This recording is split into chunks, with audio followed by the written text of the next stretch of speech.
আমি আকাশ পাটোয়ারি এলাকার উদীয়মান নেতা। জি জি, আপনার সাথে আমার পরিচয় আছে, আমি আপনার নাম জানি, আপনি আমার অফিসে দেখা করতে আসছিলেন। বাহ, এই তো ভাইকে চিনতে পারছেন। ভাই হলো এই এলাকার উদীয়মান নেতা, সবাই তাকে চিনে, সম্মান করে। শুধু আপনি স্যার ঠিকভাবে চিনতে পারেন না। দেখুন, উনি উদীয়মান নেতা হোক আর শয্যাশায়ী নেতা হোক সেটা আমার দেখার বিষয় না। এখানে অবৈধভাবে কেন বালু তোলা হচ্ছে এই বিষয়টা কি আপনাদের বোধ জ্ঞানে নাই? স্যার, প্রথম কথা হলো এটা কারো বাপের সম্পত্তি না, আর দ্বিতীয় কথা হচ্ছে বালি হচ্ছে একটা খনিজ সম্পদ, যেটা বিক্রি করে আমি জনসেবা করি। তাছাড়া আমার পার্টির কিছু দুর্বল সদস্য আছে, এই বালি বিক্রি করার টাকায় তারা চলে। শোনেন, এত কথা শোনার সময় আমার নাই। আপনি যদি এখনই অবৈধভাবে বালু উত্তোলন বন্ধ না করেন তাহলে কিন্তু আমি অন স্পটে লিগ্যাল অ্যাকশন নিতে বাধ্য হব। হ্যাঁ স্যার, আমি এত বোকা না। ঠিক আছে, বন্ধ করলাম। এই, বালি উঠানো বন্ধ কর।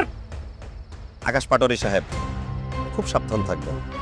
আপনাকে আমি আনঅফিসিয়ালি লাস্ট ওয়ার্নিং দিচ্ছি, এর পরের বার অফিসিয়াল লেটার পাঠাবো। ভালো থাকবেন। আকাশ পাটোয়ারি কি পারে সেটা সময় হলে বোঝা যাবে।